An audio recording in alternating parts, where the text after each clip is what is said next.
हाय दोस्तों, स्वागत है आपका हमारे यूट्यूब चैनल स्कूल टाइम में। दोस्तों, हमारे आज के वीडियो का टॉपिक है दीक्षा ट्रेनिंग का सेकंड मॉड्यूल नंबर 2 पठन पाठन और मूल्यांकन में सूचना प्रौद्योगिकी तकनीक की भूमिका की मुख्य प्रश्नोत्तरी के संपूर्ण हल, सभी प्रश्नों के सटीक हल। क्योंकि दोस्तों 75% से ज़्यादा अंक लाना अनिवार्य किया गया है, इसलिए हमारे लिए हर एक प्रश्न बड़ा महत्वपूर्ण है और हर एक प्रश्न का उत्तर हमें सोच समझ कर सही देना है। तो चलते हैं हम हमारी मुख्य प्रश्नोत्तरी की तरफ। पहला है, कॉपीराइट सामग्री का उपयोग करने की अनुमति देता है, तो इसका सही उत्तर होगा लाइसेंस।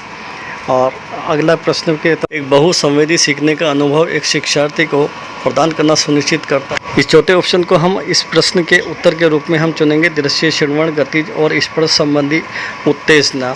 इसी को चिन्हित करते हुए बढ़ते हैं अगले प्रश्न की तरफ। नेक्स्ट पर क्लिक करेंगे और अगला क्वेश्चन हमारे सामने होगा।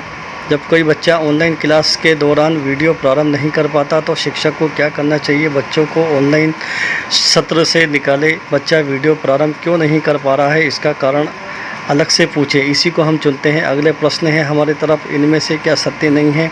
एक इंटरेक्टिव कंप्यूटर सिमुलेशन सीधे उपयोगकर्ता को परिणाम प्रदर्शित नहीं करता। प्रश्न के उत्तर के रूप में हम पहले ही ऑप्शन को हम चुनेंगे, सीधे उपयोगकर्ता को परिणाम प्रदर्शित नहीं करता है। अगला प्रश्न है, इसरो ने मानचित्र आधारित शिक्षा प्रदान करने वाला एक पोर्टल विकसित किया है जिसका उपयोग भूगोल के शिक्षण अधिगम के लिए भी किया जा सकता है। पोर्टल का नाम है Atlas map of my India Bhuvan GIS।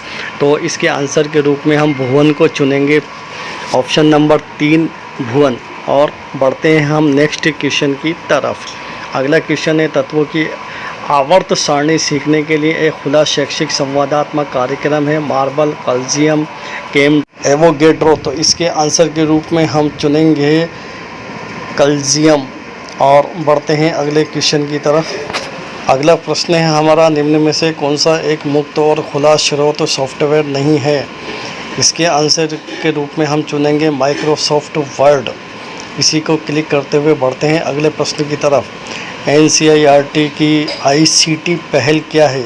इसका पहला ही ऑप्शन को हम आंसर के रूप में चुनेंगे NAD, NDL, India, ESODH, SINDH, ESS और talk to a teacher programme.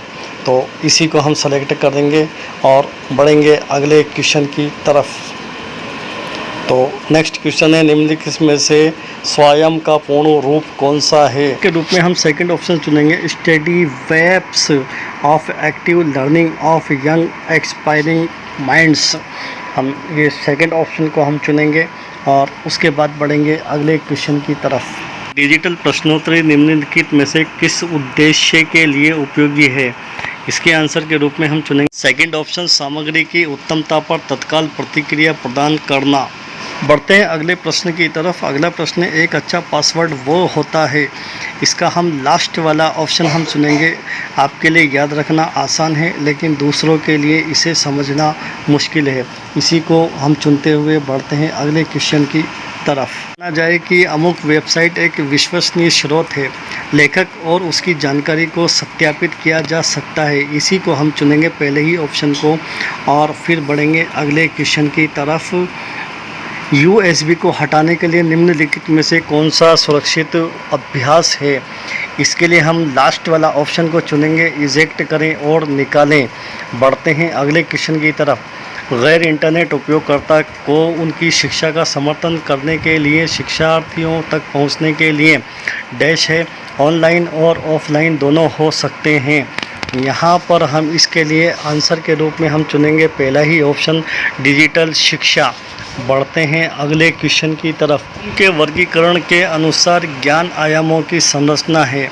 इसके आंसर के रूप में हम चुनेंगे ऑप्शन को, तथ्यात्मक, वैचारिक, प्रक्रियात्मक और मेटाकॉग्निटिव। तो इसको चुनते हुए हम बढ़ते हैं अगले प्रश्न की तरफ। TPACK का विस्तृत रूप क्या है? इसके आंसर के रूप में हम लास्ट ऑप्शन को चुनेंगे, technological pedagogy and content knowledge. और बढ़ते हैं अगले क्वेश्चन की तरफ। NROER है इसके आंसर के रूप में हम पहले ही ऑप्शन को हम आंसर के रूप में चुनेंगे, national repository of open education resource. Second अगला क्वेश्चन की तरफ, निम्नलिखित में से कौन सा विज्ञान और गणित सीखने के लिए इंटरेक्टिव कंप्यूटर सिमुलेशन का एक उदाहरण है। यहाँ पर हम सेकंड ऑप्शन को चुनेंगे, PHET को हम आंसर के रूप में चुनते हुए बढ़ते हैं अगले क्वेश्चन की तरफ। निम्नलिखित में से किसे ICT उपकरण नहीं माना जा सकता। यहाँ पहला ही ऑप्शन इसका आंसर होगा। पाठ्य पुस्तक को चुनते हुए बढ़ते हैं हम अगले क्वेश्चन की तरफ।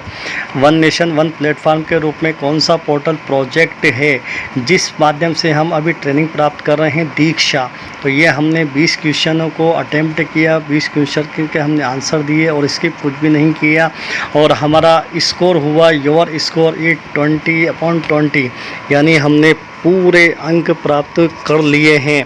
तो दोस्तों इसी तरीके से आप भी संपूर्ण अंक प्राप्त कर लीजिए, या तो आप क्वेश्चन को आंसरों को आप नोट कर लीजिए या फिर आप इसके स्क्रीनशॉट ले लीजिए।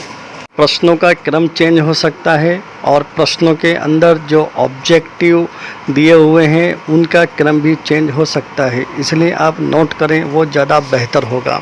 धन्यवाद।